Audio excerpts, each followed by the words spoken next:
Lockheed Martin, a major American defense company, has now announced a record-breaking annual production goal. Defense and aerospace giant Lockheed Martin made more than $67 billion last year. That's $1 billion more than the previous year. In this video, I'm going to tell you about what might be the biggest corruption scandal in recent history. I'm also going to share with you how a few greedy men have ensured that the rest of the world stays poor for decades, and why we need to speak now before it's too late. But to understand this, let's wind back the clock. It's 2021. US forces have left Afghanistan for good, and the war, which had wiped $2.3 billion from our pockets, was over. While it was good for some people, it definitely was not good for our bloated defense industry. And in a surprise to no one, every defense manufacturer reported huge losses. Mind you, they weren't going bankrupt, but you can't really make a fortune selling weapons if there aren't any major conflicts going on. Well, this didn't last for long, and 2022 brought us yet another war, and now we weren't fighting some radicalized group in a third world country. This time it was us versus the good old Russian Federation. And my God, we did not hold back in showing our enthusiasm for this war. In fact, we happily paid $183 billion to keep this war going, and this bill is only going to get bigger with time. And do you think this money is going to Ukraine to end the Russian influence over the region? Hell no. Here's Mitch McConnell proudly telling his fellow senators where exactly this money is going. And the vast majority of it is going to American defense manufacturers.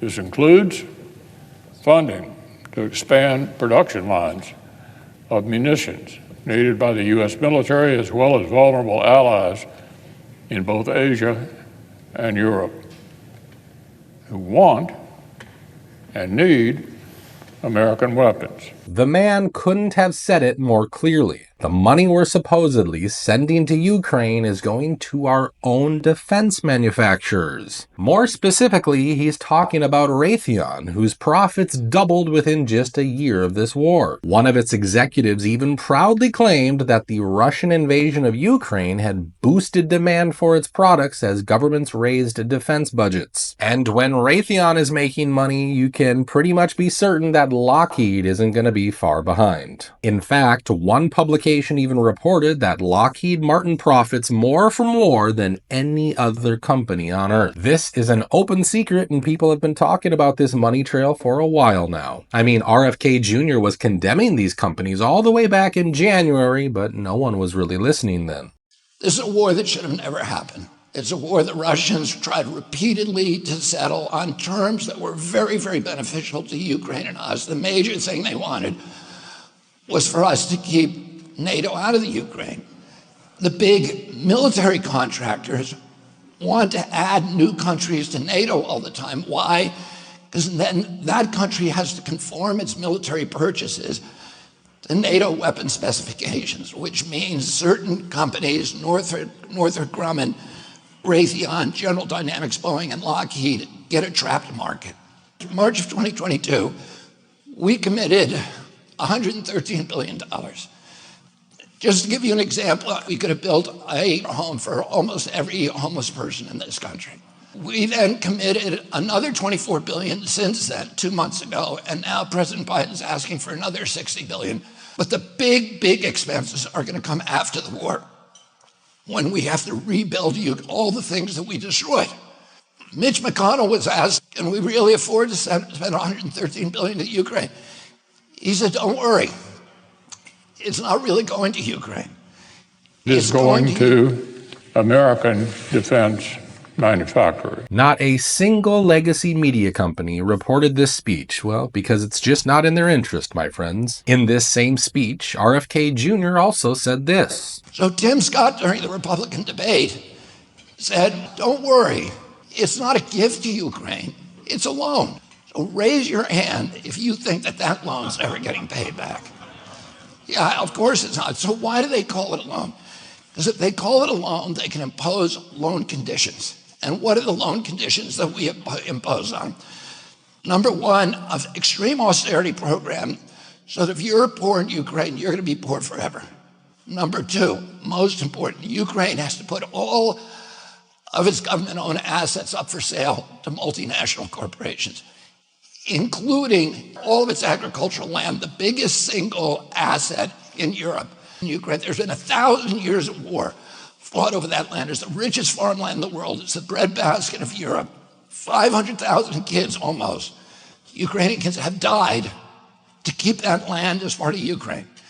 They almost certainly didn't know about this loan condition. So basically, it's not about freedom at all. It's about making our defense manufacturers richer without ever considering the real cost of war. And now, a former Polish minister has claimed that this aid is not only going to these ruthless companies, but also to some corrupt people in Ukraine who are filling their pockets with American taxpayer money with total impunity. According to former Polish Deputy Minister Piotr Kulpa, Ukrainian authorities have allegedly siphoned off up to half of the U.S. aid money sent to their country and redirected a portion of it back to the Democratic Party through laundering schemes. Now keep in mind that $106 billion have been directly sent to Ukrainian authorities, which means around $50 billion could have been stolen, according to this Polish minister. Also keep in mind that we've already seen a lot of corruption in Ukraine. I mean, back in January, Ukraine's Security Service, SBU, said it had discovered a mass corruption scheme in the purchase of weapons by the country's military, accounting to nearly $40 million.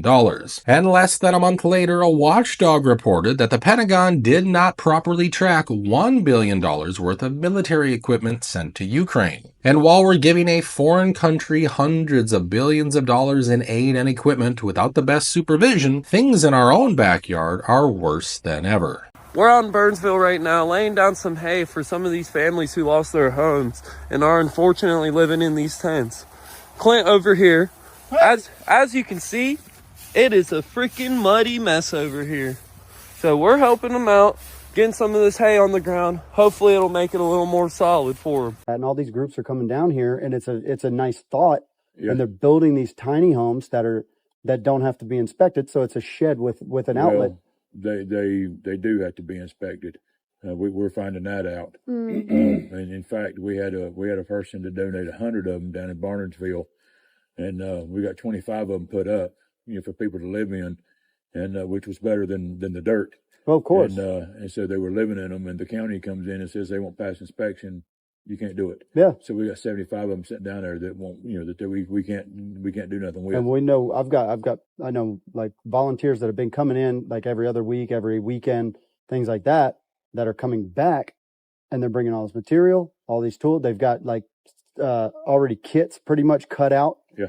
To just put them together real quick, and I'm like, I've tried to tell them like people are not going to be able to live in these, and it's like maybe one person could live in there. Yeah.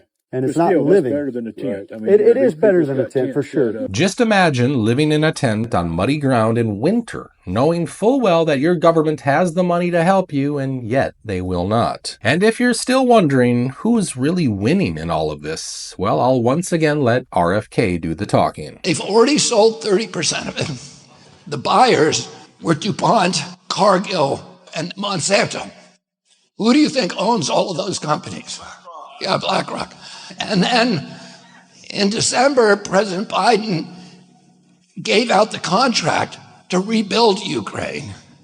And who do you think got that contract? BlackRock. So they're doing this right in front of us.